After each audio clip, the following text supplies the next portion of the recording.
დღეს გვაქვს მორიგის ხდომა აუდიტის ჯგუფის, როგორც მოგეხსენებათ, ჩვენ ვიხილავთ ყველა ანგარიშს, რასაც წარმოადგენს აუდიტის სამსახური.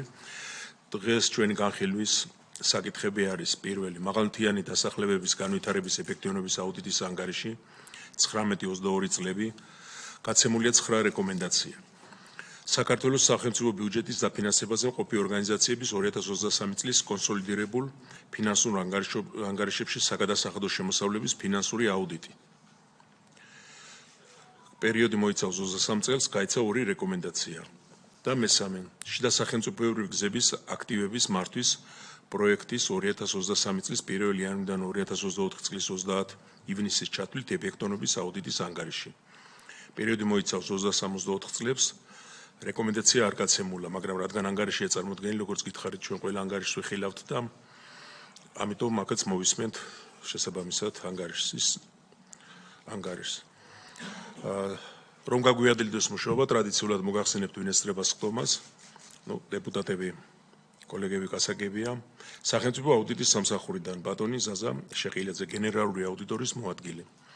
ბატონი გიორგი კეკელიშვილი, საერთო დანიშნულების სახელმწიფო მომსახურების სფეროს აუდიტის დეპარტამენტის უფროსი.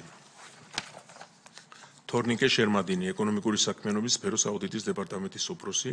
ალექსანდრე ჩეჩელაშვილი, წამყვანი აუდიტორი. გიორგი ხადიშვილი, უფროსი აუდიტორი. გალბატონი დიანა გასპარიანცი, აუდიტორი. საქართველოს რეგიონული განვითარებისა და ინფრასტრუქტურის სამინისტროდან. გალბატონი მზია გიორგობიანი, მინისტრის მოადგილე. ბატონი გიორგი წერეთილი, საავტომობილო გზების დეპარტამენტის თავმჯდომარე. საქართველოს ფინანსთა სამინისტროდან ბატონი მიხეილ დუნდუა, მინისტრის მოადგილე, ბატონი დავით გამყრელიძე, სახაზინო სამსახურის უფროსი და ბატონი ზურაბ თოლორდავა, სახაზინო სამსახურის ანგარიშებისა და მეთოდოლოგიის დეპარტამენტის უფროსი. დრო რომ არ დავკარგოთ, გადავიდეთ პირდაპირ საკითხის განხილვაზე. ტრადიციულად ჯერ მოусმენთ აუდიტის სამსახურს, შემდეგ სამინისტროებს, თუ შეკითხვები იქნება, როცა თქვენ ჩათვლით საჭიროთ, შეკითხვას დავსვათ. დღეს თავიდანვე ვამბობ, რომ ისეთი რამე განსაკუთრებული რთული აუდიტები არ გვაქვს, მაგრამ რაცა გვაქვს, გავიაროთ ისე, როგორც ყოველთვის ვაკეთებდით. თუ რაიმე წინადადება ან შენიშვნა არ არის, მაშინ აუდიტის სამსახურს თხოვ, რომ ვინ იქნება მოხსენებელი თქვენთან. ბატონო. მოგესალმებით ბატონო თავმჯდომარე, მოგესალმებით პატივცემულო დეპუტატებო. მივესალმები ჩვენს კოლეგებს ფინანსთა სამინისტროდან, მივესალმები ჩემს კოლეგებს რეგიონული განვითარებისა და ინფრასტრუქტურის სამინისტროდან, ბატონ მიხეილსა და ქალბატონ მზიას. მივესალმები ყველა მონაწილეს. პირველ რიგში მინდა მადლობა გადაუხადო აუდიტის ობიექტის ყველა იმ თანამშრომელს, რომელიც ჩართული იყო აუდიტის პროცესში. როგორც ჩემთვის ცნობილია, პროცესი მიმდინარეობდა ძალიან კონსტრუქციული რეჟიმში და თანამშრომლობის ხარისხი იყო ძალიან მაღალი და რომელმაც იმოქმედა თვითონ მედიაციის პროცესში, არა მარტო თვითონ აუდიტის პროცესში მხოლოდ, არამედ შემდეგ აუდიტის შედეგების რეალიზაციის პროცესში და ვფიქრობ ძალიან საინტერესო შედეგები დასრულდა ეს აუდიტი. რაც შეეხება კონკრეტულ აუდიტისთან დაკავშირებით, მის შედეგებზე და გაცემულ რეკომენდაციებზე პრეზენტაციას გააკეთებს საერთო დანიშნულების სახელმწიფო მომსახურების სფეროს აუდიტის დეპარტამენტის ხელმძღვანელი ბატონი გიორგი კეკელიშვილი. თხოვთ გიორგის. მადლობა. მოგესალმებით. დავიწყებთ მაღალმთიანი დასახლების განვითარების ეფექტიანობის აუდიტით. აუდიტის ობიექტს წარმოადგენდა საქართველოს რეგიონული განვითარებისა და ინფრასტრუქტურის სამინისტრო და ფინანსთა სამინისტრო. შესწავლის საგანი იყო მაღალმთიანი დასახლებების განვითარების და მაღალმთიან რეგიონებში მცხოვრებ პირთა სოციალურ-ეკონომიკური პრობლემების გადაჭრის მიზნით შექმნილი წინაპირობების ეფექტიანობა. გადავიდეთ უშუალოდ მიგნებებზე. პირველი მიგნება ეხება მაღალმთიანი დასახლებების განვითარების სტრატეგიული ხედვის შემუშავების და სტრატეგიით გათვალისწინებული მიზნების შესრულების შეფასების ნაკლოვანებებს. მაღალმთიანი დასახლებების განვითარების სტრატეგია შემუშავებულია ცალკეული რეგიონის დასახლებებში არსებული მდგომარეობის და მოსახლეობის საჭიროებების საფუძვლიანი შესწავლის გარეშე. ამასთან დაბალია ადგილობრივი თვითმმართველობის ჩართულობა. ყოველივე ზემოაღნიშნულის გამო სტრატეგიით და სამოქმედო გეგმით გათვალისწინებული ღონისძიებები შესაძლებელია სრულად ვერ პასუხობდეს მათში არსებულ გამოწვევებს და მოსახლეობის საჭიროებებს. საქართველოს რეგიონული განვითარებისა და ინფრასტრუქტურის სამინისტროს მიერ არ მომზადებულა შედეგების შეფასების ანგარიში. ამასთან ერთად არ გაანალიზებულა მთავრობის მიერ განხორციელებული აქტივობებსა და მიღწეულ შედეგებს შორის კავშირი.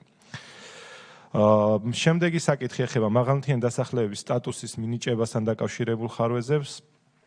სამინისტროსთვის სხვადასხვა უწყებებიდან მოწოდებული ინფორმაცია, რომელიც აუცილებელია მაღალმთიანი დასახლებების სტატუსის მინიჭების კრიტერიუმებთან შესაბამისობის დადგენისთვის, შესაძლოა შეიცავდეს გარკვეულ უზუსტობებს. კერძოდ, საქართველოს გარემოს დაცვისა და სოფლის მეურნეობის სამინისტროდან მიღებული ინფორმაცია ეყრდნობა მიწის ფართობის მხოლოდ ვიზუალურ დათვალიერებას ადგილობრივი თვითმმართველობიდან მიღებულ მონაცემებს. მაღალმთიანი სოფლების ადმინისტრაციული საზღვრები კანონმდებლობით არ არის დამტკიცებული. შესაბამისად, არსებობს დასახლების ჰიფსომეტრიული სიმაღლის არასწორად განსაზღვრის რისკი.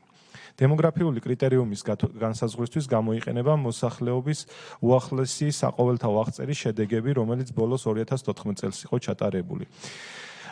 მიგრაციის დონის გათვალისწინებით შესაძლოა იგი არ ასახავდეს რეალურ მდგომარეობას. ვერ მივიღეთ რწმუნება გარკვეული დასახლებების დადგენილ კრიტერიუმებთან შესაბამისობის შესახებ.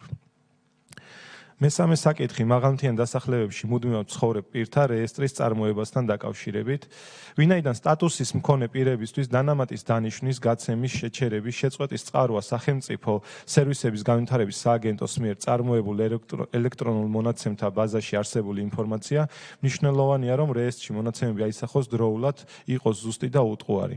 კანონმდებლობით დადგენილი მოთხოვნების მიუხედავად, მუნიციპალიტეტების უმეტესი ნაწილის მიერ არ ხორციელდება სახელმწიფო სერვისების განვითარების სააგენტოსთვის სტატუსთან დაკავშირებულ საკითხებზე მიღებული გადაწყვეტილებების შესახებ ინფორმაციის დროული და სრულყოფილი მიწოდება, რაც გამოწვეული იყო მუნიციპალიტეტებში შესაბამისი კონტროლის არარსებობით, ხოლო რიგ შემთხვევებში MMS-ის ტექნიკური გაუმართავობით. შედეგად სააგენტოს მიერ წარმოებულ მონაცემთა ელექტრონულ ბაზაში ასახული ინფორმაცია არ არის ზუსტი და არ წარმოადგენს სანდო წყაროს, რაც წარმოშობს რისკებს. აღნიშნულ მიგნებებთან დაკავშირებით გავეცით სამი რეკომენდაცია. პირველი რეკომენდაცია საქართველოს რეგიონული განვითარებისა და ინფრასტრუქტურის სამინისტრომ მაღალმთიანი დასახლების მიმართ ეფექტიანი სახელმწიფო პოლიტიკის შემუშავებისა და გატარების მიზნით შეაფასოს სტრატეგიით და სამოქმედო გეგმით გათვალისწინებული ჩატარებული აქტივობებით მიღწეული შედეგები. რეგიონების მაღალმთიან დასახლებებში არსებული სიტუაციის პრობლემების და ადგილობრივი კონტექსტის გათვალისწინებით დარგობრივი სამინისტროების, მუნიციპალიტეტების და ყველა დაინტერესებული მხარის აქტიური ჩართულობით უზრუნველყოს თითოეულ რეგიონის მაღალმთიანი დასახლებების საჭიროებებზე მორგებული განვითარების მიზანმიმართული სტრატეგიის შემუშავება. მეორე რეკომენდაცია დასახლებისთვის მაღალმთიანი სტატუსის მინიჭების მიზნით საქართველოს რეგიონული განვითარებისა და ინფრასტრუქტურის სამინისტრომ ინფორმაციის მომწოდებელ ორგანიზაციათან კოორდინაციით შეიმუშაოს სათანადო მექანიზმები, რაც შესაძლებელს გახდის შესაბამისი უწყებებიდან სწორი მონაცემების მიღებას კრიტერიუმებთან შესაბამისობის შესაფასებლად. მაღალმთიანი სოფლების ადმინისტრაციული საზღვრების დამტკიცების შემდეგ გადახედოს ცალკეულ მაღალმთიანი დასახლებების ჰიფსომეტრიული სიმაღლის კანონმდებლობით მოთხოვნილ ნორმებთან შესაბამისობის საკითხს.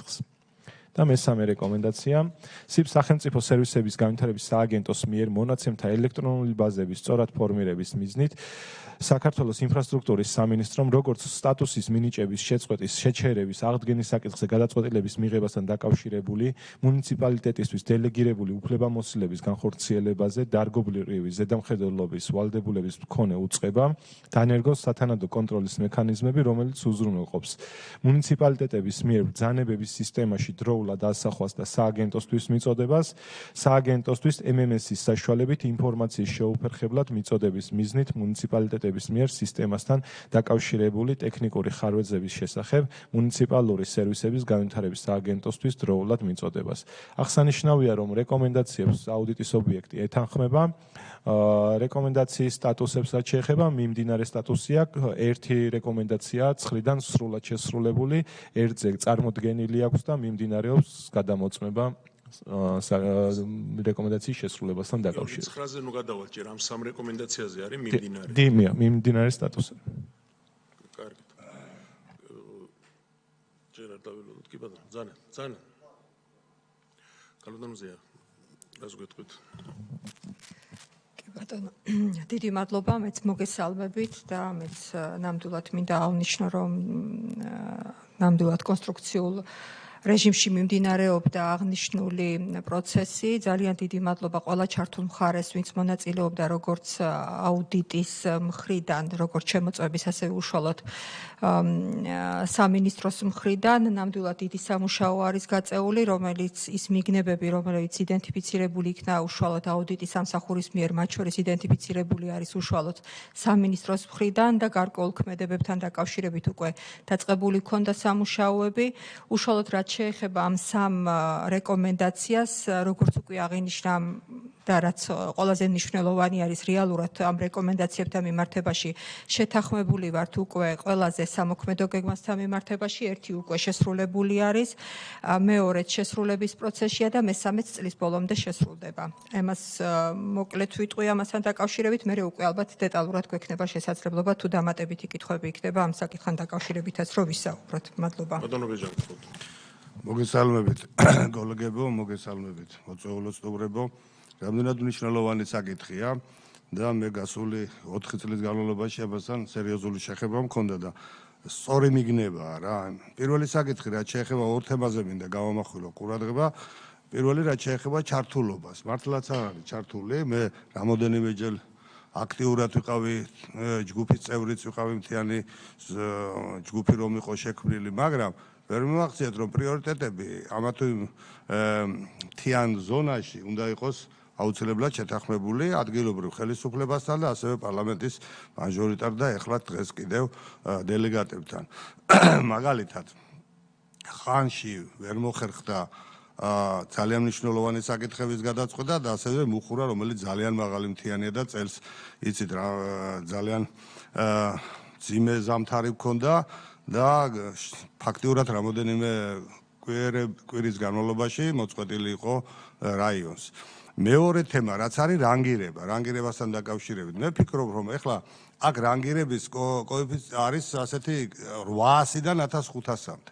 ეს ძალიან დიდი სხვაობაა და როდესაც მაღალია, რაც მაღალია, იქ ძალიან უფრო მეტი სირთულეები. ამიტომ ხო არ იქნება უპრიანი რომ გავაკეთოთ ასე. რამოდენიმე სტატუსი მივანიჭოთ A ჯგუფის მაღალმთიანი A, B და G. იმის დამიხედვით თუ რამდენად მძიმეა იქ მდგომარეობა და მაღალმთიანია ესა თუ ის სოფელი. ეს უფრო მეც მოგცემს და კოეფიციენტების თანაბარწილად გადავანაწილოთ. შეიძლება 2 ჯგუფად, შეიძლება 3 ჯგუფად. იმიტომ რომ მაგალითად ხანი ძალიან მაღალი მთიანია, სოფელია და იქ რამდენიმე უკვე წელიწადი გადის ჩამოინგრა ისავალი გზა, რომელიც გასაკეთებელია და ხალხი იქ გაუსაძლეს მდგომარეობაში, იმიტომ რომ შემოვლითი გზა არც თუ ისე საიმედოა. ამიტომ ასეთი რაღაცები რო ხდება, აი ამ ჯგუფის კატეგორიაში, რომელიც შევა, იმას გაცილებით მეტი თანხები უნდა მივცეთ და ის შეღავათები რაც არის დაწესებული მაღალმთიან სოფლებზე, ასევე უნდა მოხდეს პროპორციულად გადანაწილება. მე მგონი ეს უფრო სამართლიანი იქნება და თუ გაითვალისწინებთ ამ ჩემ შენიშვნას, ნუ შევცვალოთ კანონი, ახლა პარლამენტი აქ ვარ და მთავრობა აქ ვარ. კანონს ჩვენ შევცვლით და განახორციელებს მთავრობას. ამიტომ ძალიან სწორი მიგნებაა ეს ორი თემა, რომელსაც მე მინდა აუცილებლად გავამახვილო ყურადღება და შემდგომში ეს იქნას გათვალისწინებული და შევჯერდეთ იმ წესებზე, რა წესებიცაც უნდა ვიმოქმედოთ მთიან ზონებში. მადლობა. მოგესალმებით, მადლობა. მეც ზუსტად დაახლოებით იგივე მიმართულებით მინდა დავაზუსტო. სამეგრელოშიც, მარტვილის რაიონშიც და წყალინჯიხის რაიონშიც არის მაღალმთიანი სოფლები. განსაკუთრებით ამ ზამთარს ახლა ამ დიდოლობის პერიოდში ბევრი რამე დაგვანახა იქ იმ მდგომარეობამ და ვფიქრობ ესეც საყურადღებოა და კარგად გამოსაკვლევია ამ ზონების დახმარების მიმართულებით რა სამუშაოები დავგექმოთ. მარტვილიც მნიშვნელოვანია, მასაც აქვს მაღალმთიან ზონებში სოფლები, რომლებიც საჭიროებს მეტ ყურადღებას ალბათ მაგათაც. სხვა შეკითხვა ხომ არ არის? გთხოვთ ქალბატონო. დიდი მადლობა. დავიწყებ ჩართულობასთან მიმართებაში. აღნიშნული, რაც მნიშვნელოვანი არის, რომ აუდიტის პერიოდი, ეს გახლავთ 2019-22 წლების პერიოდი, რომელიც შეეხება ამ ჩართულობასთან დაკავშირებით და სტრატეგიასთან მიმართებაში, რომელიც იყო ამ პერიოდისათვის შემუშავებული 2018 წელს. და იმ ჩართულობის ნაწილში, რაზეც აუდიტის მიგნება იყო, რომ მაქსიმალურად მეტი ჩართულობა ყოფილიყო თვითონ სტრატეგიის შემუშავების ნაწილში და ეს მიგნება ეხებოდა სტრატეგიის შემუშავების დროს ჩართულობის ნაწილს, რომელიც თავის დროზე ჩვენ გაკეთებული ჰქონდა ჩართულობის ნაწილში როგორც საჯარო განხილვები, ისევე SWOT ანალიზი იყო გაკეთებული, თუმცა ახალი სტრატეგიის შემუშავების დროს უფრო მაღალი სტანდარტით გვაქვს შემუშავებული სტრატეგია, რომელიც მოიცავდა როგორც საველე, ასევე მაგიდის სამუშაოებს, ისევე როგორც ყველა რეგიონში მოხდა აღნიშნული განხილვა და რაც ყველაზე მნიშვნელოვანი არის ამ ნაწილში, დაისვა როგორც საბაზისო მაჩვენებლები, ასევე ის ინდიკატორები, თუ რა ინდიკატორების მიღწევა არის მნიშვნელოვანი იმისათვის, რომ საბოლოო შედეგზე გავიდეთ. ეს იყო ძირითადი მიგნების ნაწილი და ამ ჩართულობასთან დაკავშირებით ჩვენ ასევე ვაუმჯობესებთ იმ თვალსაზრისით, რომ ანგარიშგება იქნება მეტად ფართოდ მოცული და ასევე განხილული იქნება ანგარიშგების ნაწილი, რომელიც მათ შორის აუდიტის ანგარიშიც არის ხაზგასმული. რაც შეეხება უშუალოდ სტატუსის მინიჭების საკითხს და ეს გრადაცია, რომელიც იყო ნახსენები. როგორც მოგეხსენებათ, უფრო რომ გავშალო ეს საკითხი. კანონის მიხედვით, რომელიც 2015 წელს არის მიღებული მაღალმთიანი დასახლებების განვითარებასთან მიმართებაში, განსაზღვრული არის, რომ სტატუსი ავტომატურად ენიჭება ყველა დასახლებას, რომელიც მდებარეობს ჰიფსომეტრიულად 1500 მეტრი და ზემოთ.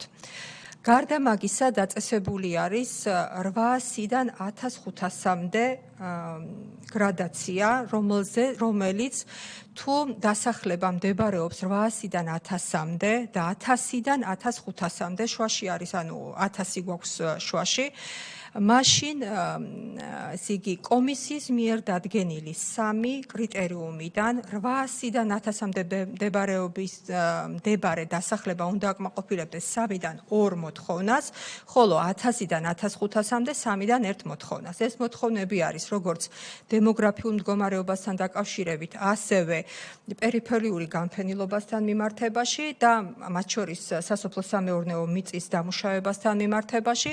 თუ ამ მიმართულებით ვფიქრობთ, რომ შუაში კიდევ დამატებითი ერთი გრადაცია უნდა იყოს, სიამოვნებით განვიხილავთ ამ საკითხს, რომელზეც შეგვიძლია რომ ვიმსჯელოთ, რა შეიძლება რომ იყოს. თუმცა აღნიშნული აღებული არის საუკეთესო პრაქტიკიდან, რომელიც ევროპის ქვეყნებში მდებარეობს და ასევე უნდა აღინიშნოს, რომ ჩვენ უფრო მეტი გვაქვს შემოტანილი, ისევე როგორც სტატუსის მინიჭებასთან მიმართებაში, ასევე ის საგადასახადო თუ სოციალურ შეღავათებთან მიმართებაში, რომელიც იქ მაცხოვრებლებს შეესაბამება. გარდა ამისა, როგორც მოგეხსენებათ და სავარაუდოდ ამაზე არის საუბარი, არსებობს სპეციალური ფონდი, რომელიც მიმართული არის მაღალმთიანი დასახლებების ინფრასტრუქტურის და მათ შორის იქ მაცხოვრებელი ადამიანების სოციალურ-ეკონომიკური მდგომარეობის მხარდაჭერის თვალსაზრისით და ამ თვალსაზრისითაც ეს არის დამატებითი შესაძლებლობა, რომელსაც მუნიციპალიტეტებს ვაძლევთ და კონკრეტულად რაც არის მითითებული, მათ შორის ხანის გზა და მათ შორის მუხურაში სხვადასხვა სახის ინფრასტრუქტურა, მათ შორის დაფინანსებული არის მაღალმთიანი დასახლებების განვითარების ამ სპეციალური ფონდისაგან.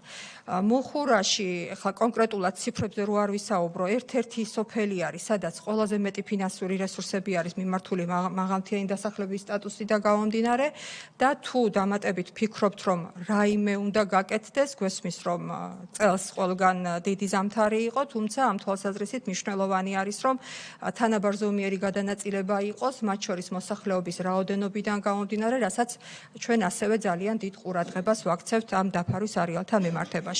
რაც შეეხება ბატონო ილია თქვენს მიერ დასმულ საკითხებს, სამეგრელოში ზოგადად მუნიციპალიტეტები, ბევრი არ აქვს ესეთი მუნიციპალიტეტი, რომელსაც მაღალმთიანი დასახლების სტატუსი აქვს მინიჭებული. თუმცა რომელ კონკრეტულ დასახლებასთან დაკავშირებით ფიქრობთ, რომ სტატუსი უნდა მიენიჭოს, რომელიც 800-ზე ზემოთ მდებარეობს, ინდივიდუალურად შეგვიძლია განვიხილოთ ეს საკითხი და ამის შემდეგ დაგიბრუნდებით, ეხლა ზეპირად რომ არ გითხრათ, მაგრამ პირობები არის, რომ 800-დან 1000-მდე, 1000-დან 1500-მდე უნდა მდებარეობდეს და ამ შემთხვევაში უნდა აკმაყოფილებდეს 3-დან 2 კრიტერიუმს. დიდი მადლობა. ძალიან კარგი, ქალბატონომზია. მე მაინტერესებს ახლა კრიტერიუმი შესაძლებელია, მე ასე ვფიქრობ. მაგალითად, სოფელში ცხოვრობს 3 მოსახლე და არის მაღალმთიანი, ძალიან მაღლა არის 1500 მეტრზე ზღვის დონიდან, ხო? აი ეს გრადაციების მიხედვით, მასზე ყურადღება თუ ეს მოსახლეობის რაოდენობა ამ იღებს მონაწილეობას ამ კოეფიციენტებში თუ როგორ უნდა მივცეთ. მაშინ ამას ყველაზე მაღალი უნდა რომ ჩვენი მიზანი რა არის რომ მაღალმთიან სოფლებში გავზარდოთ მოსახლეობის რაოდენობა რომ იქ ცხოვრობდნენ რაც შეიძლება მეტი მოსახლეობა და მიტო ვაძლევთ იმ შეღავათებს რასაც ვაძლევთ.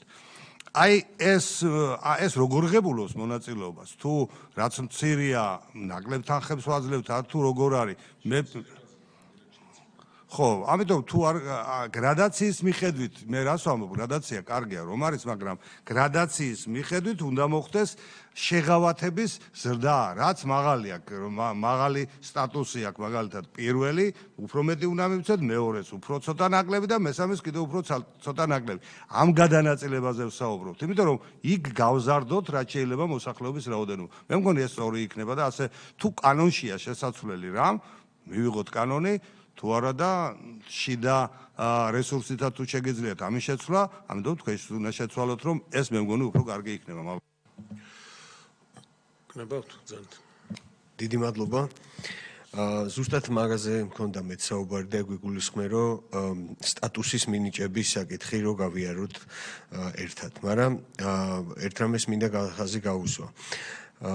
შეიძლება იყოს რომ რამდენიმე დასახლება რომელიც არ შედიოდეს ამ საზომებში 800-დან 1500-მდე და ალბათ ვფიქრობ ესეც შეიძლება იყოს გადასახედი რადგან არის სოფლები რომლებიც დაიცალა იმ სიმაღლეებში ხო ბანონილია უკვე რამდენი ხანია მაჟორიტარი ვარ და 20 მეტრი აკლია აი ახლა გეტყვით დასახელებას იცის ქალბატონზე ხო შეიძლება ნუ რა არის ერთი თუ ჩამოვედით დაბლა მე უკვე ეს დამთავრდა მე ჩვენ უკვე უნდა გავაკეთოთ სტატუსი დაბალ ადგილებიანის და ასკენეს კარგით მაშინ გავიაროთ ისე ჯერ და მის მიხედვით მადლობა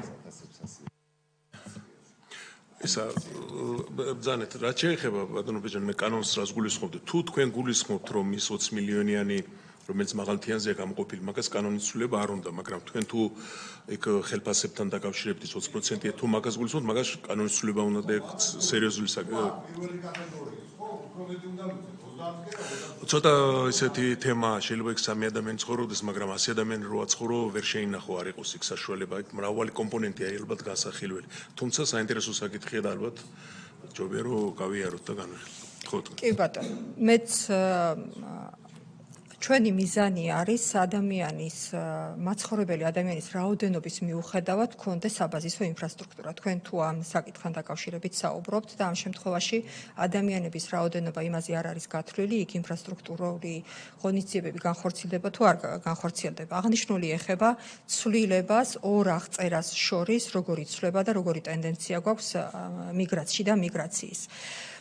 ჩვენთვის მნიშვნელოვანი არის რომ შენარჩუნებული იყოს ის მაცხოვრებელი, რომელიც იქ ცხოვრობს, ერთი, რომლისთვისაც მნიშვნელოვანი არის, რომ როგორც აღნიშნე, საბაზისო ინფრასტრუქტურა არსებობდეს და მეორე, რომ იმისათვის, რომ შენარჩუნებული იყოს, მივცეთ ის შესაძლებლობა, რომ ადგილზე დასაქმების ხელშეწყობა მოხდეს, რომელსაც, როგორც მოგეხსენებათ, მცირე საგრანტო კომპონენტების ან სასესხო კომპონენტების თანადაფინანსებაში შევდივართ მთის განვითარების ფონდიდან, რომელსაც ახორციელებს სოფლის მეურნეობის სამინისტრო და ამ ნაწილში ისევე როგორც თავის დროზე მონაწილეობდით აწარმოე საქართველოს თემაში, ისევე როგორც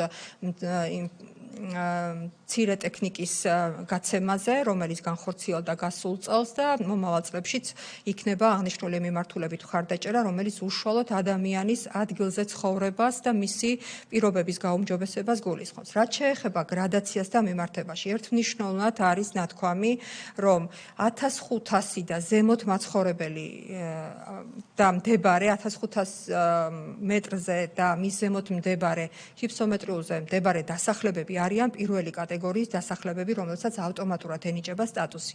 ეს არის საერთაშორისო პრაქტიკა და მინდა გითხრათ, რომ საერთოდ საერთაშორისო პრაქტიკა არის 1800-დან ზემოთ და საქართველოს დაწეული აქვს ეს და 1500 აქვს ჩვენი რეალობიდან გამომდინარე მინიჭებული. ხოლო დანარჩენი, რომელიც 800-დან 1500-მდე არის, ეს არის უკვე დამატებითი ნაწილი. თუ თქვენ ფიქრობთ, ჩვენ ამ ნაწილში გრადაცია გვაქვს შემოტანილი, შემოვიტანეთ გრადაცია 2000 და 2000-ზე ზემოთ მაცხოვრებელთა მიმართებაში, რომელთა აუცილებელი ერთ-ერთი პირობა არის, რომ პიროვნება სტატუსი მიენიჭება იმ შემთხვევაში, თუ ის ადგილზე ცხოვრობს ერთი კალენდარული წლის განმავლობაში, 9 თვის განმავლობაში. ხოლო ის იმ დასახლების მაცხოვრებელი, რომელიც მდებარეობს 2000 მეტრის ზემოთ, 2000 და 2000 მეტრის ზემოთ, ამ შემთხვევაში 6 თვე არის მისთვის საცხოვრებელი სავალდებულო პერიოდი. ამიტომ ამ ნაწილში ეს გრადაცია შემოვიტანეთ. თუ თქვენ ფიქრობთ და გაქვთ წინადადებები, რომ სხვა ტიპის გრადაციები შეიძლება შემოვიტანოთ, ეს ჩვენ შეგვიძლია დავამუშაოთ ჯერ, განვიხილოთ და ამის შემდგომ უკვე შეგვიძლია რომ დამატებით ვიმსჯელოთ. არის საჭირო შემოტანა, რა სახის შემოტანა არის, თუმცა ძალიან მნიშვნელოვანი არის, რომ როდესაც ჩვენ საუბრობთ დამატებების და დანამატების შესახებ, ბოდიში ბევრი დრო წავიღე ამ საკითხთან დაკავშირებით, ეს ეხება ისეთი სახის პროფესიებს, რომელიც არის დეფიციტური, რომელიც არის ექიმი, რომელიც არის მასწავლებელი. ამიტომ ამას განსაკუთრებით მხარი უნდა დაუჭიროთ, რომ მაქსიმალურად მეტი ყავდეს, როდესაც ადგილზე ყავდეს და ადგილზე შევინარჩუნოთ მსგავსი ტიპის პროფესიის მაცხოვრებლები.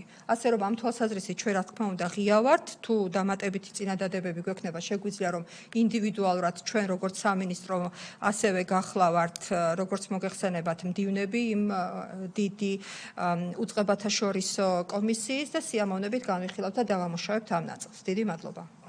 კალოდომზე თუნდაც ორი გრადაცია რო გავაკეთოთ 8-დან 1000-მდე, მე ამ გრადაციაში რაც გულისხმობთ, შეღავათები რომ გვაქვს დაწესებული დღეს, მაგალითად ის დავტოვოთ 800-დან 1000-მდე, ხოლო რაც შეეხება 1000-დან ზემოთ 1500-მდე, უფრო მოუმატოთ და მეტი დავუმატოთ, რომ მეტი დავაინტერესოთ. ამ ეს ორი გრადაცია მაინც უნდა მოახდინოთ, იმიტომ რომ იმ ხელასხმაობაა, ხო, მე ვფიქრობ, რომ მე აქ დიდ თანხაზე არ იქნება, თუ თანხები ალბათ საჭირო იქნება გაცილებით მეტი, მაგრამ ძალიან უზარმაზარ თანხებზე არ იქნება საუბარი, მე მგონი და აი ეს განსხვავებები ნამდვილად უნდა იყოს, იმიტომ რომ 800-დან 1500-მდე ცოტა დიდი ის არის და იქაც ის გაცილებით მეტი პრობლემებია. ეხლა მუხურაზე ვთქვი და მუხურაზე რა შეიძლება მაგალითად ერთ დღეში ჩვენ ვნახეთ რამხელა რა ზომის თოვლი მოვიდა და რა მოხდა საქართველოში. ამიტომ, როდესაც იწყება და პროგნოზები გვაქვს ასეთი ამიდების რა, იქ წინასწარ უნდა იყოს ტექნიკა აყვანილი, იმიტომ რომ მე ვეღარ ხდება იმის აყვანა.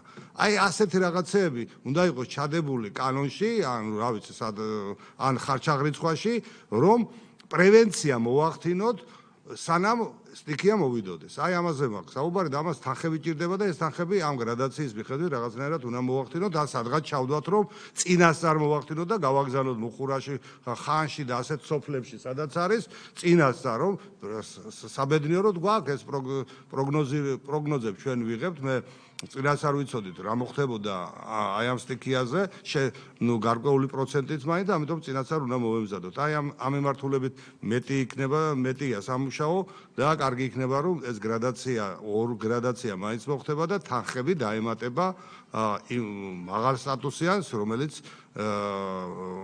არის საქართველოში სოფლები. კარგი, თუ გაქვთ რამე გასაგებია, ველით წინადადებას ამ თვალსაზრისით ღია ვართ რომ განვიხილოთ, რაც შეეხება ზოგადად სოციალური მხარდაჭერით მიმართულ რაზეც ბრძანეთ, რომ შეიძლება რომ თანხების ნაწილში უბრალოდ ერთ ციფრს ვიტყვი, რომ თუნდაც გასული წლის განმავლობაში სოციალური მხარდაჭერის მხრივ იქ მაცხოვრებელი პიროვნებებისათვის გაცემული იქნა დაახლოებით 129 მილიონი ლარი. მადლობა. კარგი, საკმაოდ თანხა არის.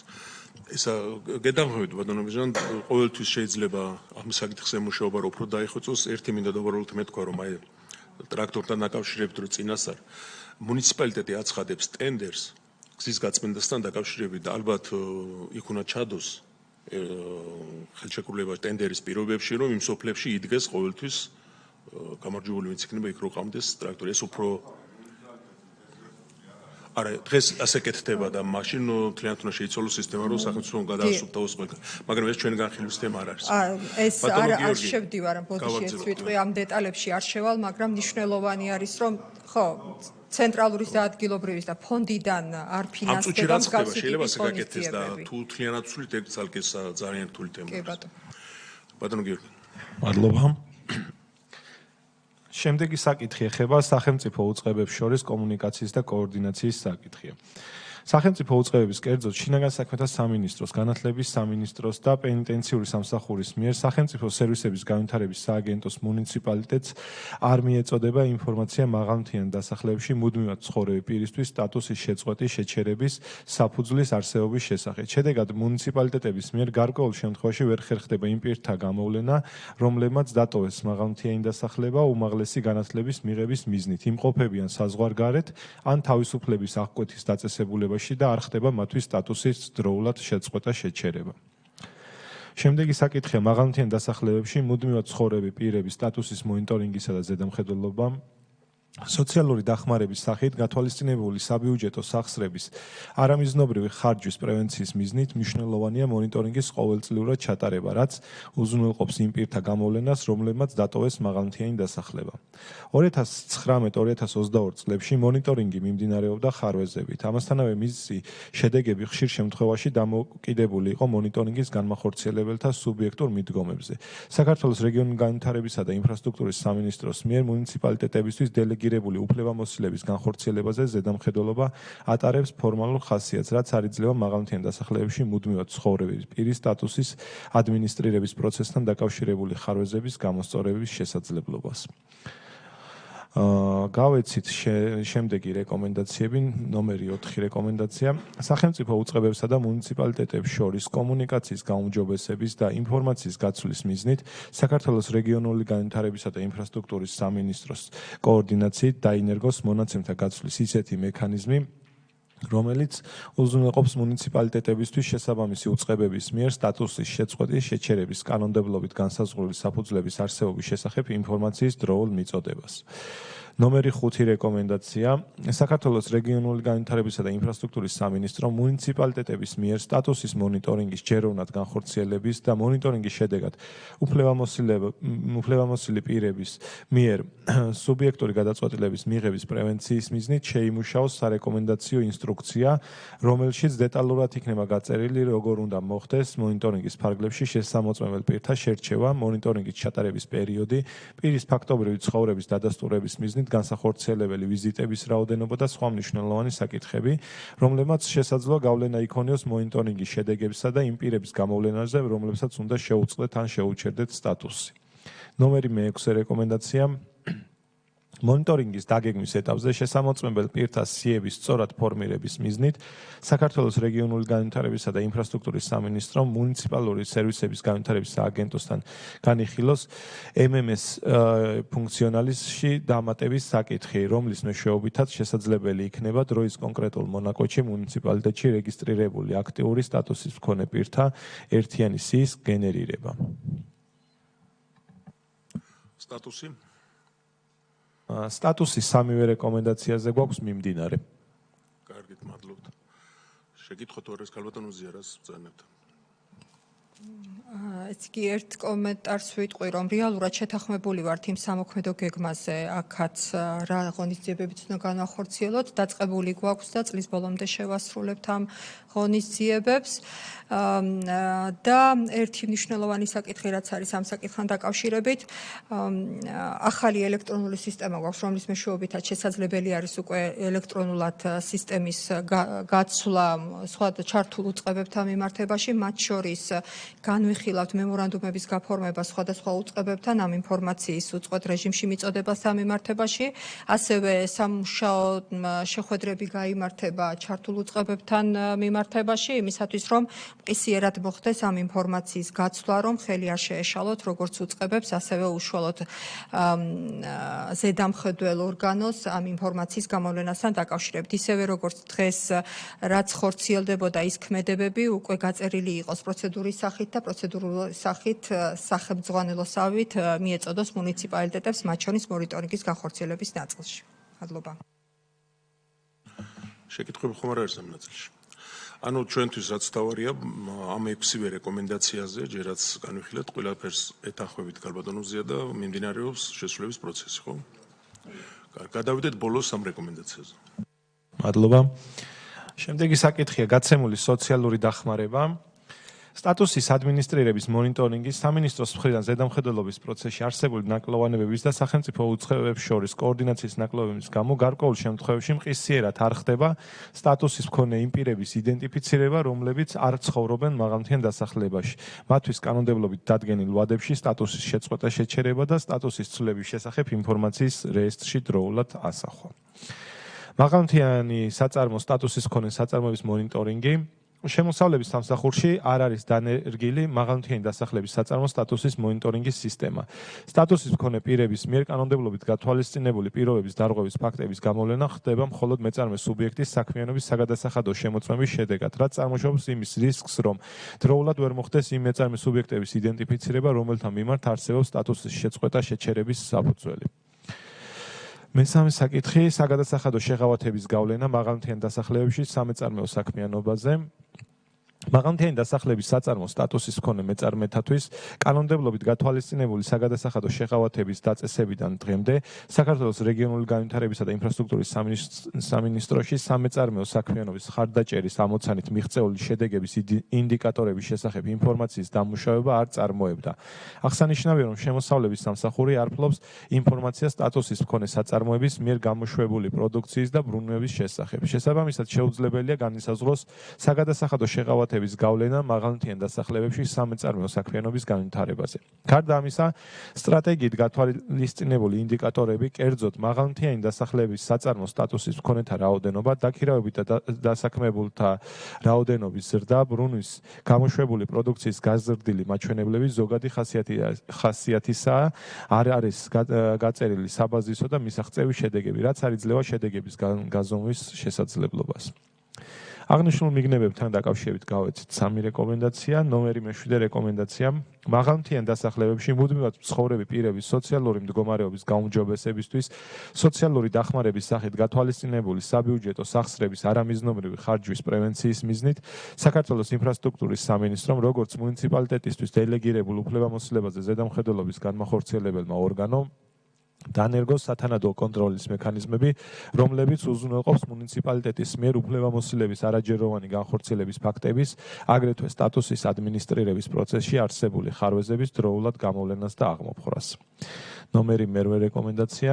მაღალმთიანი დასახლების საწარმო სტატუსის მქონე მეწარმეების კონტროლის გაუმჯობესების მიზნით შემოსავლების სამსახურმა შეიმუშაოს და დანერგოს სტატუსის მონიტორინგის მექანიზმი, რომელიც უზრუნველყოფს საწარმოების მიერ კანონმდებლობით გათვალისწინებული პირობების შესრულების კონტროლს და სტატუსის შეჩერების შეწყვეტის საფუძვლების არსებობის გამოვლენას.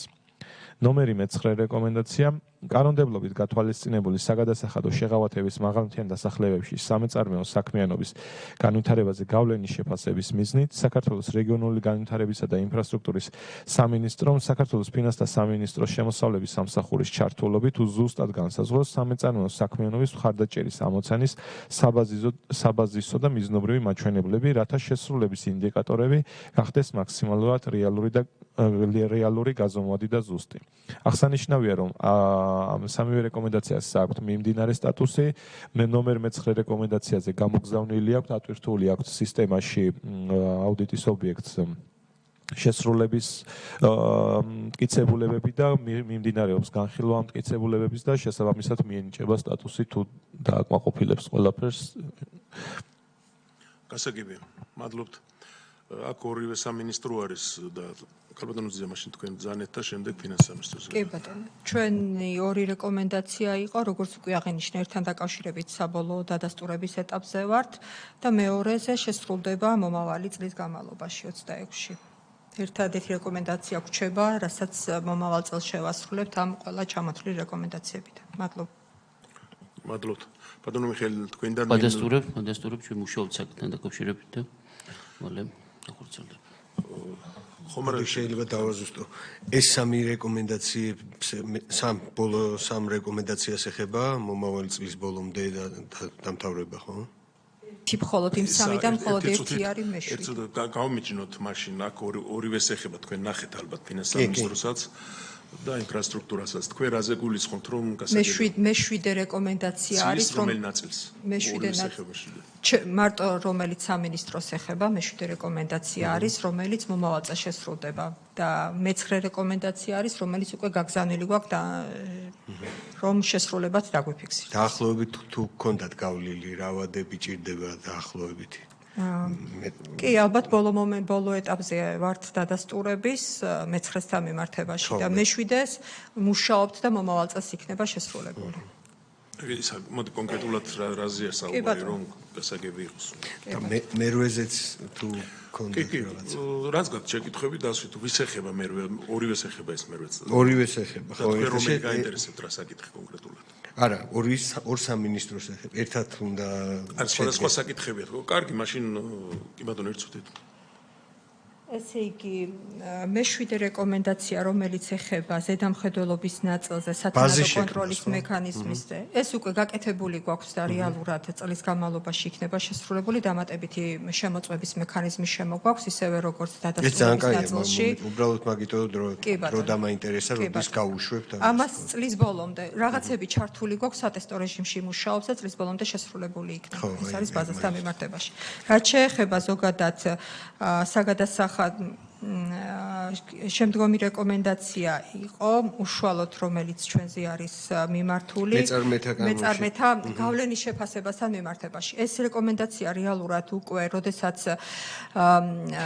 სტრატეგიის მიმდინარე სტრატეგიის შემუშავების პროცესში ვიყავით, რომელიც მოიცავს 2024-30 წლებს, იქ უკვე ჩავდეთ საწარმოებთან მიმართებაში, როგორც საბაზისო ინდიკატორები, გავსაზღვრეთ საბაზისო მონაცემები, ასევე ინდიკატორები, რომელიც რეალურად შესრულებული გვაქვს და ამაზე იყო საუბარი, რომ წარდგენილი გვაქვს დადასტურებასთან მიმართებაში, რომ შევხედოთ რა გავლენის ინდიკატორები გვაქვს დასმული, იმისათვის რომ რეალურად ვნახოთ რა გავლენა მოიტანა იმ საწარმოების შექმნამ, რომელიც მხარდაჭერილი იქნა სახელმწიფო პროგრამებიდან იმ მაღალმთიან დასახლებებში.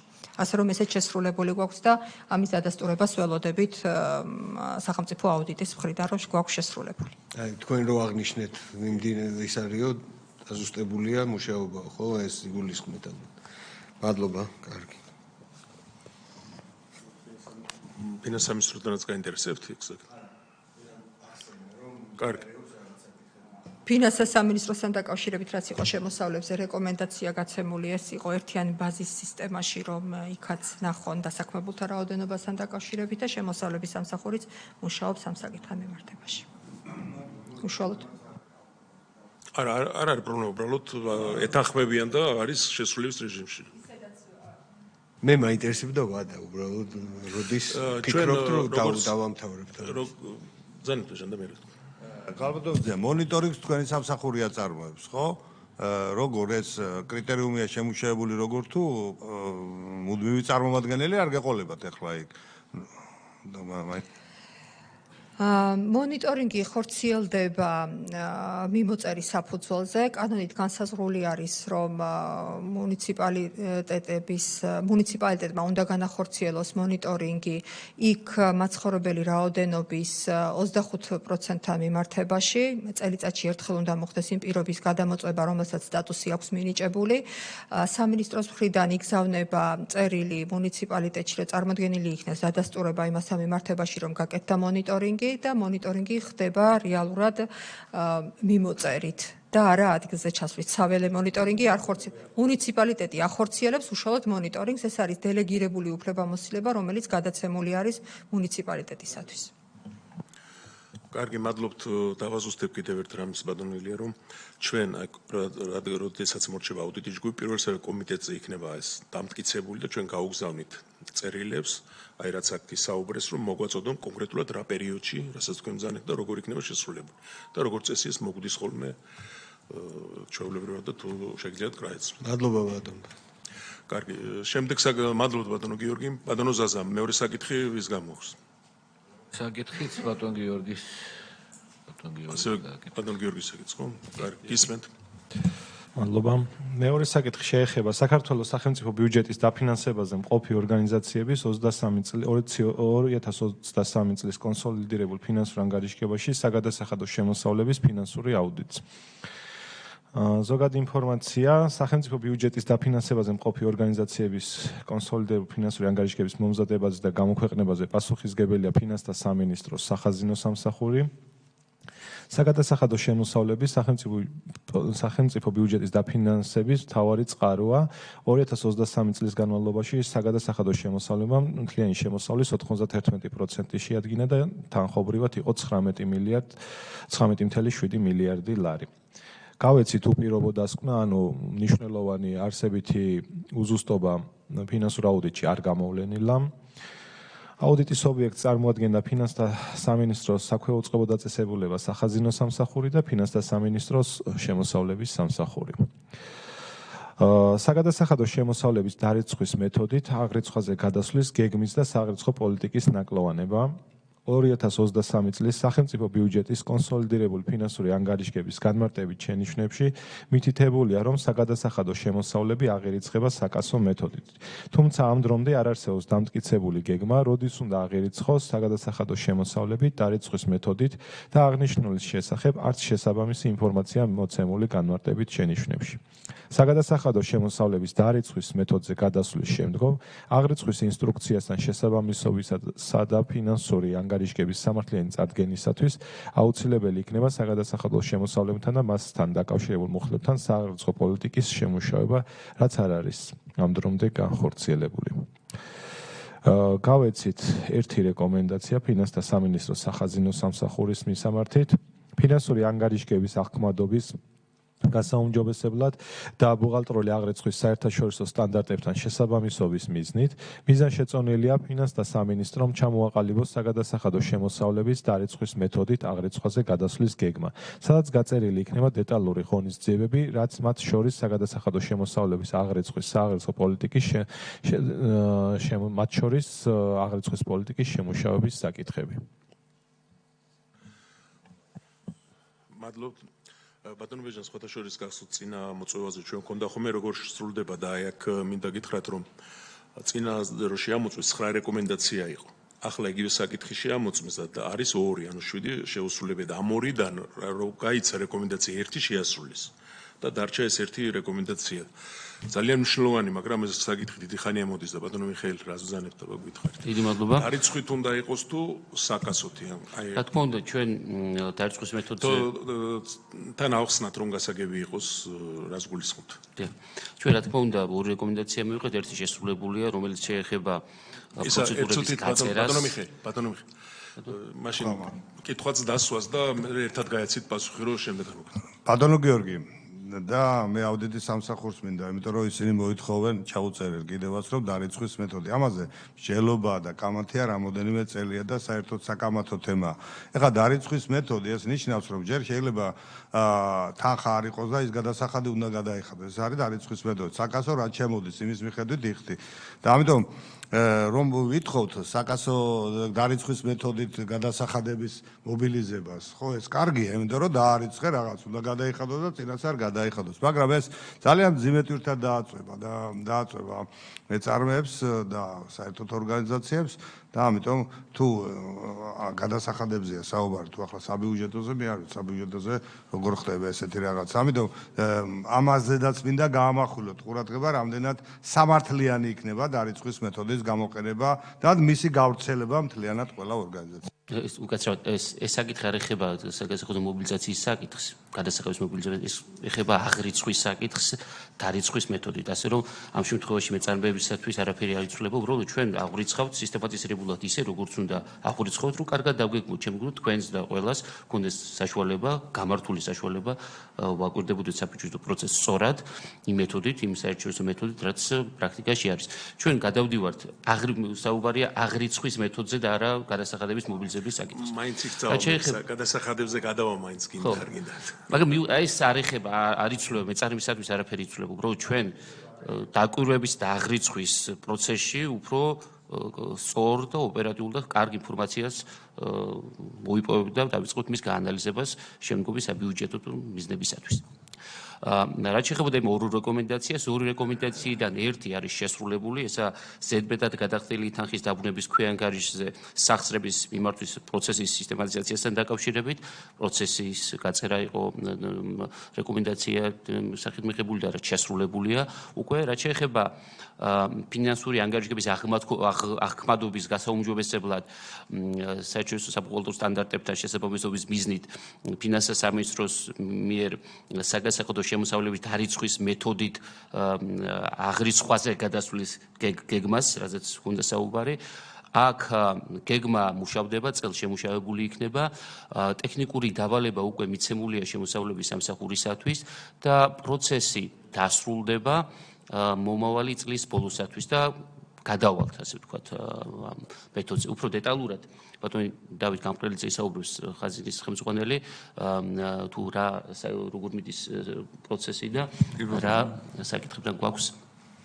სიამოვნებით. ჩვენ მე მგონი ცოტა გავასწარით ახლა მოვლენებს მეორე რეკომენდაციაზეც ვსაუბრობთ, მაგრამ ბარემ რადგან ვახსენეთ, თქვათ, რომ როგორც ბატონმა მიშემ აღნიშნა, ორი რეკომენდაცია იყო ჩვენთან დარჩენილი და მეორე, რომელიც ეხება ქვეანგარიშზე, დაბრუნების ქვეანგარიშზე თანხების მიმართვას, ეს უკვე შესრულებულია წინა წლის ბოლოს მდგომარეობით, ფინანსთა მინისტრის ბრძანებით დარეგულირდა აი ეს პროცესები, რაც ეხება თვითონ პროცედურას, რა პროცედურით, რომელი სუბიექტების მონაწილეობით უნდა მოხდეს აი ამ თანხების მიმართვა დაბრუნების ქვეანგარიშზე, იმისთვის, რომ ერთის მხრივ უზრუნველყოფილი იქნას ზედმეტად შეცდომით გადახდილი გადასახადების უკან დაბრუნების უწყვეტობა და ასევე საფრთხე არ შეექმნას საგადასახადო შემოსავლების შესრულების მაჩვენებლებს. ეს ნაწილი შესრულებულია, რაც შეეხება პირველს, ასევე დავისესხები ბატონ მიშას და ვიტყვი, რომ გეგმის ნაწილში ჩვენ 2025 წელს გამოვიყენებთ იმისთვის, რომ გეგმაზე მუშაობა დავასრულოთ, თუმცა აქაც შედარებით უფრო წინ ვართ წასული, ვიდრე უბრალოდ გეგმა, ეხლა უშუალოდ რეკომენდაციაში გეგმაზე აქცენტი, მაგრამ ჩვენ რეალურად დავიწყეთ მოქმედება თვითონ გადასვლასთან დაკავშირებითაც, ანუ დარიცხვის მეთოდზე გადასვლასთან დაკავშირებითაც, ანუ ეს არ ეხება მობილიზების კუთხით არაფერი შეიცვლება, ეხება უბრალოდ ბუღალტრულ აღრიცხვას, რომელიც ჩვენი შიდა თემაა, ასე ვთქვათ, ფინანსთა სამინისტროს და აღრიცხვის მიზნებისთვის დაინტერესებული მხარეებისთვის საინტერესო ინფორმაცია იქნება, მაგრამ არა მობილიზების თვალსაზრისით მობილიზება რჩება ისე, როგორც ეს იყო საგადასახადო კანონმდებლობის შესაბამისად. ტექნიკური დავალება ფაქტიურად უკვე დასრულებულია, ასევე მიმდინარეობს ამ ტექნიკური დავალების შესაბამისად შემოსავლების სამსახურის სისტემაში გარკვეული კომპონენტების დახვეწა, მოდიფიცირება და სხვა შორის მადლობა აუდიტის სამსახურის იმ დროს რეკომენდაცია დროული და თანმიმდევრული იყო, რამე თუ კარგად ჩაჯდა ასევე კონტექსტში გულისხმობ შემოსავლების სამსახურის სისტემის დახვეწის კონტექსტს და ჩვენ საშუალება გვაქვს, რომ გავითვალისწინოთ აი ამ პროცესში საგადასახადო შემოსავლების დარიცხვით აღრიცხვის მეთოდზე გადასვლასთან დაკავშირებული ნიუანსები შესაბამისი სისტემური ცვლილებების დროს. შესაბამისად, გვინდა რომ დასახული გვაქვს მიზნად, რომ 2027 წელს უკვე ჩვენ ეს ძირითადი ინფორმაცია, ძირითადი გადასახადების სახეების მიხედვით გქონდეს დარიცხვის მეთოდითაც. შესაბამისად, ამისთვის საჭირო იქნება, რომ 2026 წელს, როგორც ბატონმა მიშემ აღნიშნა, ეს პროცესი სრულად დავასრულოთ. მარტივად რომ შევაჯამოთ 2025 წელს, ანუ წელს შემუშავდება გეგმა, ის რაზეც აქცენტი ამ რეკომენდაციაში და 2026 წლის ბოლომდე, ისე რომ 2027-ში უკვე გქონდეს წარმოსადგენი ინფორმაცია დარიცხვის მეთოდის მიხედვით გადასახადების, ეს პროცესი დასრულდება. კი ბატონო. შეკითხვა? ისა მაინც ეს არ ეხება რეკომენდაციას, უბრალოდ მაინტერესებს აი კონკრეტულად რომ მობილიზებას არ შეეხება, აი DGG-ზე ბრძანეთ. აი რა შეიცვლება DGG-სთან დაკავშირებით, თქვა, აი ბუღალტერიაში რა შეიცვლება.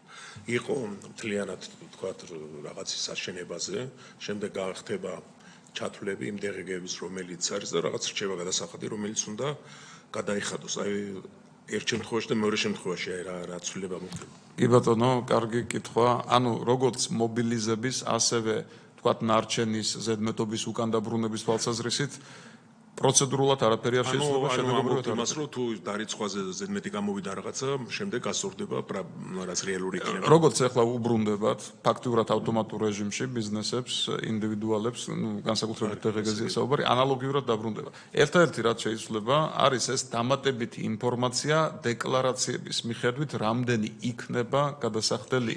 ანუ ეს არის დარიცხვა, როგორც ბატონო ბეჟანო ბზანა. ვიცოდეთ ინფორმაცია რა გადასახდელს ველოდოთ. კი ბატონო. ანუ არა მხოლოდ საკასოთი. არა მხოლოდ საკასოთი, როგორც ახლა გვაქვს, როდესაც გადაიხადა ბიზნესმა, მაშინ გვაქვს ანუ გადაახტევიებთ პრაქტიკულად რაც გამოვა საკასოთი, მაინც ისე, ხო? ისევ გრძელდება. ბეჟან ხომ არა გაქვთ, ბატონო ბეჟან. კარგი, ეს სხვა თემა არის, ახლა სხვაგან წავით მაგ ბრძანეთ. მე გითხავთ, უცებ ძალიან კარგია და მივესალმები, ეს ალბათ კიდევ უფრო გაიოლებს იმ შეცდომების დაშვებას, რაც ეხება მერე-ფულის დაბრუნებას ან აღრიცხვას და ეს აღრიცხვის მეთოდოლოგია იქნება პროგრამული და ხელმისაწვდომი იქნება ეს მეწარმეებისთვის და კომპანიებისთვის, რომ წინასწარ გათვალონ თავიანთი რაღაც საგადასახადო გეგმა. და თუ შეუწყობს ეს ხელს მათ უფრო ნაკლები შეცდომები დაუშვან.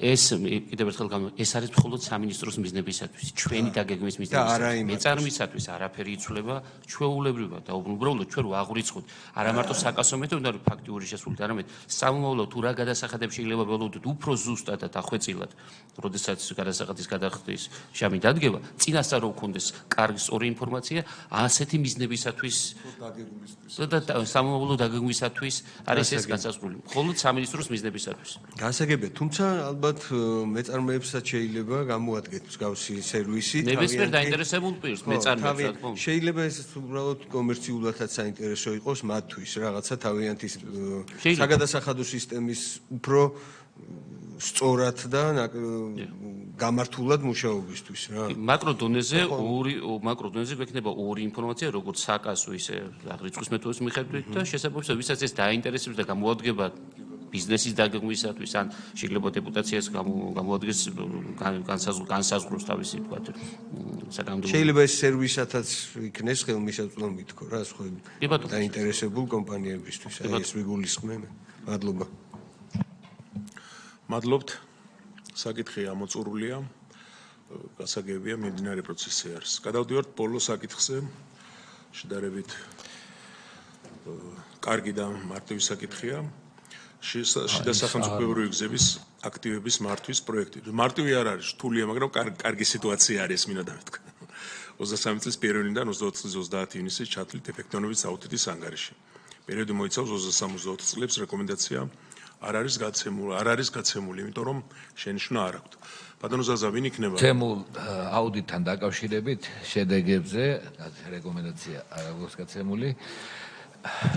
პრეზენტაციას გააკეთებს ეკონომიკური საქმიანობის სფეროს აუდიტის ხელმძღვანელი ბატონი თორნიკე შერმადინი. ვერ გავიგონეთ.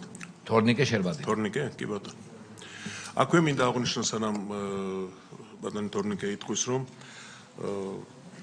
აუდიტის სამსახურის მიმართ ეს ბევრჯერ აგვიანიშნია სოფლიო ბანკმა 18 წლიდან ანდო ასე ვთქვათ აუდიტის სამსახურს აუდიტი იმ საქმიანობის, რასაც თვითონ ეწევა კონკრეტულად შიდა სახელმწიფო გზების აქტივების მართვის ამაზე თანხებს რო გამოყობს საქართველოს აუდიტის სამსახური აკონტროლებს ამას და აუდიტს აკეთებს, რაც მისი დობის საკითხია და მაღალი სტანდარტი არის. ეხლა გთხოვთ.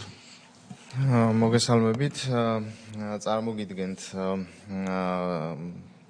სრამპის აუდიტის ბოლო წლის შედეგებს, როგორც მოგეხსენებათ, ანუ ეს იყო ბოლო წელი, ამ წლით დასრულდა ეს პროექტი.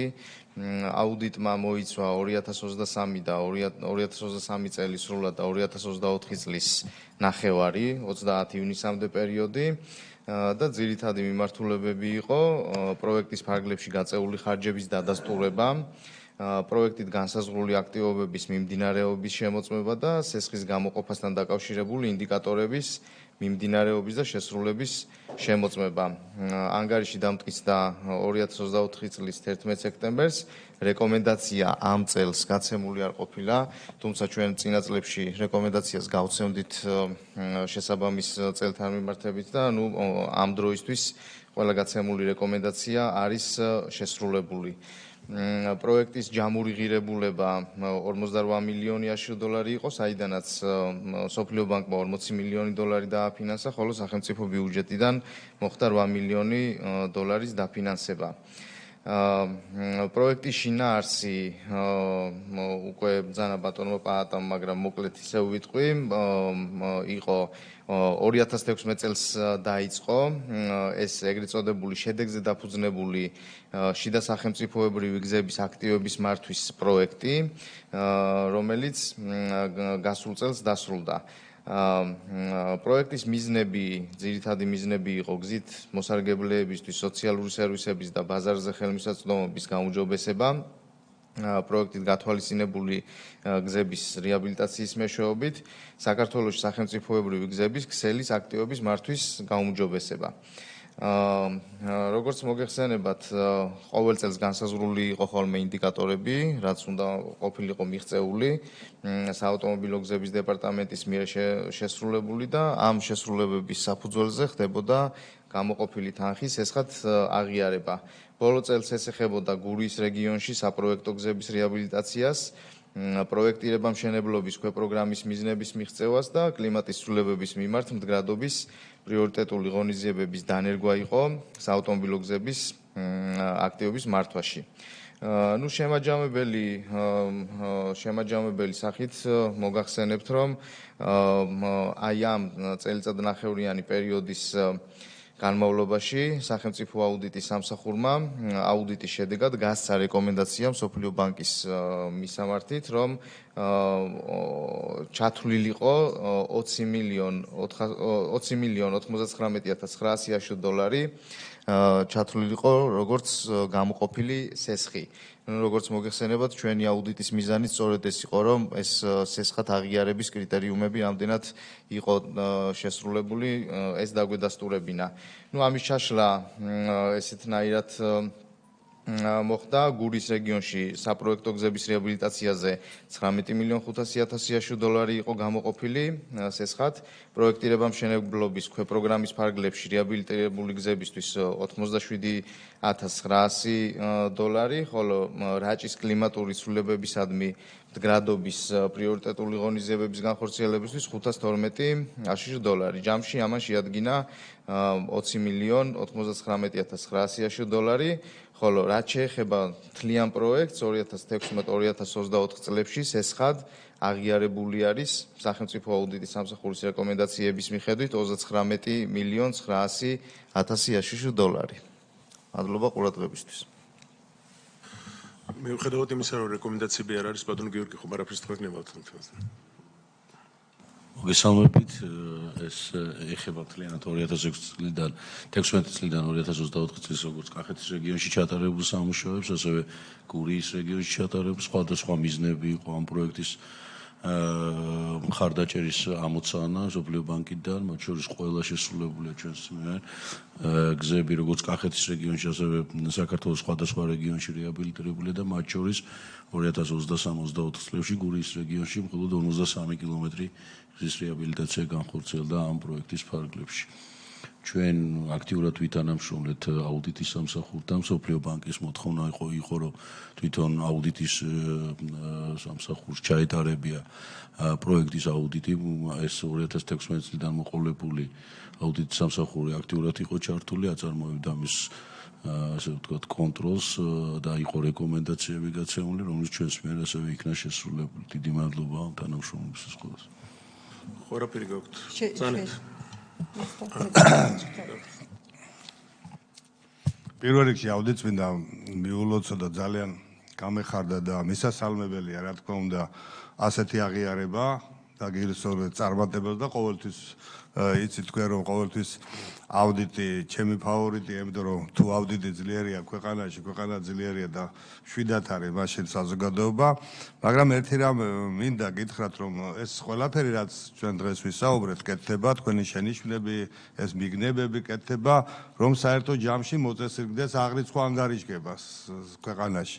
ამიტომ ჩვენ ერთად თუ ვერ შევძელით ის რაც ზედაც ჩვენ ძალიან ხშირად გვაქვს ეს ამას არ ეხება, მაგრამ მინდა შეგახსენოთ, სანამ ინვენტარიზაციას არ გავაკეთებთ ძველ ქვეყანაში სრულყოფილად, მანამდე ეს რაც არის ძალიან კარგი, მაგრამ სრული სიმშვიდის საშუალება ჩვენ ნამდვილად არ გექნებათ და მე იმედი მაქვს, რომ აი ამ მომდევნო 4 წლის განმავლობაში ამას ჩვენ ერთობრივად შევძლებთ. ეხლა მეორე რაც შეეხება აუდიტის სამსახურს, აქაც ამაზე არავითარ კარგია და ყოველთვის გამოირჩევა დეპარტამენტი ეს აღნიშნული დეპარტამენტი რომ ძალიან კარგად აკეთებს ყოველ იმას აუდიტს ნაკლები შენიშვნები აქვს, მაგრამ უბრალოდ მინდა დადო გიორგი კითხოთ, რომ ეს შიდა გზების ინვენტარიზაცია თუ გაკეთდა საერთოდ მონახაზი იმისა, რომ აი გასული თვეების სტიქია რაც საქართველოში მოხდა, ამან ძალიან კარგად გამოავლინა როგორ ასრულებენ თქვენი დამკვეთები, ამ შემთხვევაში შემსრულებლები იმ სამუშაოებს, რასაც გზების გაწმენდა ქვია, ვალდებულება, რომელიც აქვთ აღებული. ამიტომ აი ეს პერიოდი და ალბათ ამისი ინვენტარიზაცია თუ არ გაქვთ, ალბათ ახორციელებთ და შესაძლებელია დღესაც გაკეთდეს. აბსოლუტურად მე რაც მაქვს ინფორმაცია ძალიან ბევრ რაიონში საერთოდ არ მოხდარა და დღეს რომ იყო საუბარი მუნიციპალიტეტებს იმდენი დავალებები აქვს, იქ უნდა მიამაგრონ ტრაქტორი, აქ მიამაგრონ ტექნიკა, ამათ ესეც მათ მოუწიათ გაწევა და ამიტომ მე თხოვნა მექნება რომ ეს განსაკუთრებულ ყურადღებაზე ავიყვანოთ, იქიდან გამომდინარე რომ ძალიან მნიშვნელოვანია, მაშინ თანხაც არ გადაუხადოთ და ნუ ავიღებთ და სხვა სამსახური ვიშოვოთ, ან ადმინისტრაცია, ან მუნიციპალიტეტებს მივცეთ თანხები და ასე შემდეგ და ასე შემდეგ. რა ვიცი, ეს მოსაფიქრებელია. ფაქტიურად, როცა გვიჭირს, მაშინ ეს ხალხი ამას არ აკეთებს. მადლობა. თქვენ ხარ გნებავთ ჯერ თქვენ არა მე არა თქვენ რომლები წეხამნო და ალბათ მზიას რაღაცის თქმა და ბრძანოს. პირველ რიგში მეც განსაკუთრებით მინდა ხაზი გაუსვა ამ პროექტის მნიშვნელობას. ნამდვილად ეს იყო ერთ-ერთი პირველი პროექტი, რომელზეც შესაძლებლობა გქონდა, რომ სახელმწიფო აუდიტს განეხორციელებია ზოგადად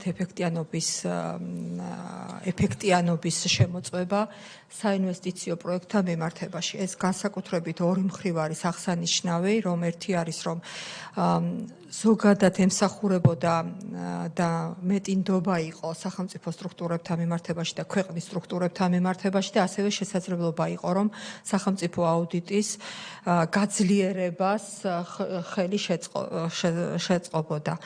მინდა რომ განსაკუთრებით ხაზი გაუსვა ამ საკითხს, რადგან რეალურად ერთ-ერთი წარმატებული პროექტი არის, რომელიც განხორციელდა, კარგი წარმატებითული შეფასებით დასრულდა ეს პროექტი, როგორც აუდიტის მხრიდან, ასევე უშუალოდ განმახორციელების მხრიდან, რომლის აუდიტიც მიმდინარეობდა, რომლის ეფექტიანობის აუდიტიც მიმდინარეობდა. საკითხებს ძალიან ბევრს მოიცავდა და ბევრი ნიუანსი იყო, რომელიც ამ 6 წლის განმავლობაში რეალურად როგორც გზების დეპარტამენტისათვის ესმოდა საკითხი, ასევე უშუალოდ სახელმწიფო აუდიტის მხრიდან და შეიძლება ითქვას, რომ ნამდვილად ეს უკვე გაცემული რეკომენდაციები, რომელიც მათ შორის უკვე მსოფლიო ბანკისთვისაც არის გაცემული, ეს იყო იმის მაჩვენებელი, რომ რეალურად ეს აუდიტი ემსახურებოდა არა უშუალოდ ქართულ სტრუქტურებს, არამედ საერთაშორისო საფინანსო ინსტიტუტს, თუ როგორ უნდა ახორციელებდეს ქვეყანაში ამა თუ იმ პროექტს და რა ტიპის ღონისძიებების განხორციელებას უნდა ხარი დაუჭიროს ან ყურადღება უნდა მიაქციოს. რაც შეეხება უშუალოდ დეტალებში არ შევალ, რაზეც ბატონმა ბეჟანმა ბრძანა, ეს საკითხი თუ დამატებით ვფიქრობთ, რომ დამატებით საჭირო არის ამ საკითხთან მსჯელობა დამატებით ვიმსჯელოთ, თუმცა მნიშვნელოვანი არის, რომ რეალურად ეს მოვლა-შენახვის ნაწილი და ზამთრის პერიოდში გაწმენდის საკითხი უშუალოდ ტენდერის სახით ხორციელდება, რომელსაც უკვე ტენდერში გამარჯვებული ახორციელებს და თქვენ ჩემზე უკეთესად მოგეხსენებათ, ორი ტიპის გზებზე ვსაუბრობთ, ასე რომ ამ ნაწილში რა ვიცი, მადლობა. მადლობთ ძალიან ბატონო გიორგი. ხო, ბატონო ეს უკვე იმ საკითხთან არ არის. ხო, არ არის, მაგრამ გიპასუხეთ. ჩვენ ყოველწლიურად ისტორიულადაც ზოგადად საავტომობილო გზების დეპარტამენტი ყოველთვის აღრიცხავდა თუ რა საჭიროების ტექნიკა იყო საჭირო, მაგალითად შიდა სახელმწიფო და საერთაშორისო გზებზე. თქვენ იცით რომ ახლა ჩვენი გზები ვითარდება უკვე ურძოლიანები 4 გზოლიანებად ჩამოყალიბდა, მაგალითად რიკოც მონაკვეთზე გაორმაგებული გვაქვს ტექნიკების რაოდენობა ეს თუმცა ეს შედეგი ეს რაც იყო ეს ბოლო პერიოდი ეს იყო გარკვეულად სტიქიური შემოტევა რომელიც მინდა გითხრათ რომ რაღაც მომენტებში გაგვიჭირდა ჩვენს იმიტომ რომ სტიქის მომენტში არა მარტო ჩვენ ქვეყანაში არამედ ჩვენზე ძლიერ ქვეყნებში და იქ სადაც ის არის აღნიშნულ მომენტში გზები საერთოდ იკეტება ხდება მათი ესე ვთქვათ ბლოკირება და ჩაკეტვა გარკვეული პერიოდით იმისათვის რომ მოხდეს შესაბამისი უსაფრთხოების დაცვა იმისათვის რომ გზები გაიწმინდოს ჩვენზე გარკვეულწილად ზოგ მომენტებში ასეც ვიქცევით გვაქვს მონაკვეთები სადაც გარკვეული მონაკვეთები ვკეტავთ თუმცა რა თქმა უნდა არის გარკვეული გამოწვევები ეს არის ტექნიკებთან გამოწვევები კერძო კალბატონებზე ამაღნიშნა რომ კერძო კომპანიები არიან ჩვენს მიერ დაქირავებული რომელიც ახორციელებენ ამ გზების მოვლა შენახვას ჩვენ ვძლებთ რომ იმისათვის რომ ვაკეთებთ ყველაფერს იმისათვის რომ ტექნიკები გავაუმჯობესებიოთ ამ კომპანიებს მოვთხოვოთ მეტი უბრალოდ ჩვენი შესაძლებლობიდან კომპანიების რესურსებიდან გამომდინარე მათ რის საშუალებაც აქვთ ნელ-ნელა ხდება ტექნიკების გადახალისება. რაც შეეხება რაიონებს, ეს უკვე ადგილობრივი მუნიციპალიტეტის თემებია, ჩვენ ვახორციელებთ ისე რომ ერთად მუშაობთ ყოველთვის ჩვენი სპეციფიკიდან გამომდინარე და ვეხმარებით რაიონისაც საჭირო ტექნიკის მობილიზაციაში თუ საჭიროა. იგივე გურიაში იყო ჩვენ ძალიან ბევრი ტექნიკა გავაკეთეთ მობილიზაცია და დავეხმარეთ ისევე იმერეთშიც როდესაც მაღალი სტიქია იყო ჩვენ იგივე ბაღდადის მუნიციპალიტეტს იგივე ვანის მუნიციპალიტეტს გარკვეულწილად ტექნიკების მობილიზაციაში სხვადასხვა კონტრაქტორების მხრიდან დავეხმარეთ თუმცა რა თქმა უნდა გამოწვევები არის გამოწვევებს უნდა ბრძოლა და შესაბამისად ვცდილობთ რომ ეტაპობრივად გარკვეულწილად კომპანიებიც ანუ ისე ვთქვათ ჩამოვაყალიბოთ ისე ძლიერ კომპანიებად როგორც არის სხვადასხვა განვითარებულ ქვეყნებში ისე ქალბატონოზია